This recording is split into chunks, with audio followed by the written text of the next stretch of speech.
Assalamualaikum warahmatullahi wabarakatuh. Rahayu Rahayu Sagung Dumadi. Akhir kelicikan Mahapati, Rakyan Patih Diahalayuda. Ditulis oleh Lanang Dawan, Minggu 10 Januari 2010.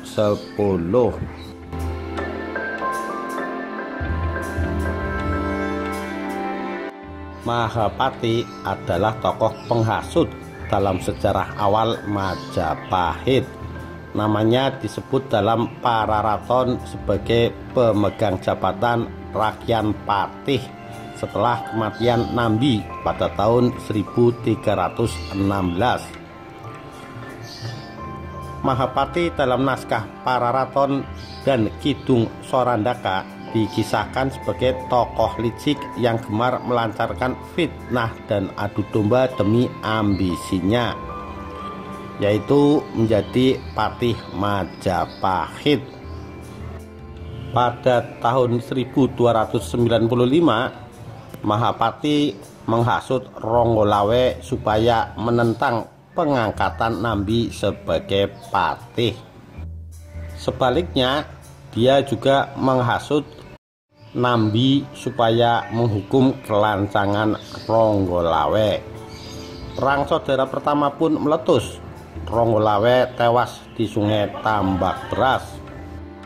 Pada tahun 1300, Mahapati menghasut Mahesa Taruna, putra Kebo Anabrang, supaya menuntut pengadilan untuk Lembu Sora yang telah membunuh Kebo Anabrang dari belakang saat penumpasan pemberontakan Ronggolawe. Mengingat jasa-jasanya, Lembu Sora dihukum buang oleh Raden Wijaya, Raja Majapahit saat itu. Mahapati ganti menghasut Lembu Sora supaya meminta hukuman yang lebih pantas. Lembu Sora pun berangkat ke ibu kota. Di sana ia tewas dikeroyok tentara istana. Karena Nambi sudah lebih dahulu dihasut Mahapati bahwa Lembu Sora akan datang untuk membuat kekacauan.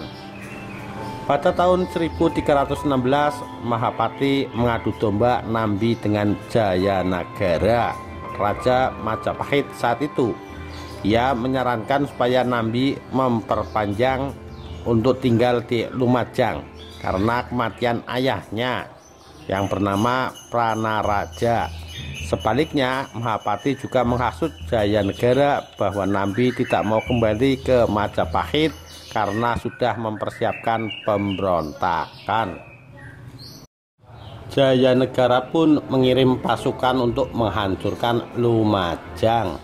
Dalam Kidung Sorandaka sangat jelas dinyatakan bahwa Mahapati memegang siasat perang melawan Nambi dan Arya Wiraraja.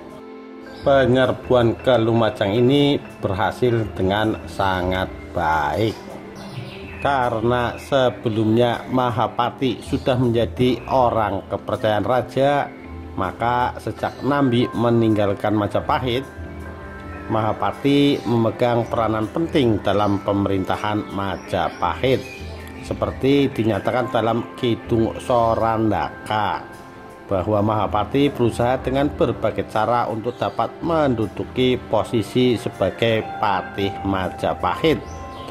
Setelah kematian Nambi, Prabu Jayanegara kemudian mengangkat Mahapati sebagai patih Majapahit sesuai cita-citanya. Pada tahun 1319 terjadi pemberontakan Rakuti. Pemberontakan ini ditumpas oleh Gajah Mada yang kemudian menjadi abdi kesayangan Jayanagara. Setelah pemberontakan itu, hubungan Jayanegara dengan Mahapati mulai renggang. Akhirnya, semua kejahatan Mahapati pun terbongkar. Mahapati kemudian dihukum mati dengan cara cineleng-celeng, artinya dicincang seperti babi hutan. Tokoh Mahapati hanya terdapat dalam Pararaton dan Kidung Sorandaka. Maha artinya besar, Pati artinya penguasa. Maksudnya ialah orang yang memiliki ambisi besar untuk menjadi penguasa. Sehingga dapat diperkirakan nama Mahapati bukanlah nama asli, melainkan nama julukan. Tokoh Mahapati menjadi patih setelah tahun 1316 oleh Slamet Muljana dalam bukunya Menuju Puncak Kemegahan 1965. Mahapati disamakan dengan Rakrian Patih Dyah Halayudha yang namanya tercatat dalam prasasti Siddhataka tahun 1323. Ditinjau dari nama depan Halayudha, jelas kalau ia masih golongan bangsawan, karena gelar Dyah pada zaman itu sama artinya dengan Raden. Pada zaman selanjutnya, misalnya Nagara Kertagama yang ditulis pada abad ke-14 menyebut nama pendiri Majapahit adalah Dyah Wijaya. Sedangkan dalam Pararaton yang dikarang sekitar abad ke-16, namanya sudah berubah menjadi Raden Wijaya. Demikian akhir kelisikan dari seorang Mahapati. Sekian, terima kasih. Wassalamualaikum warahmatullahi wabarakatuh. Rahayu Rahayu Sagung Dumadi.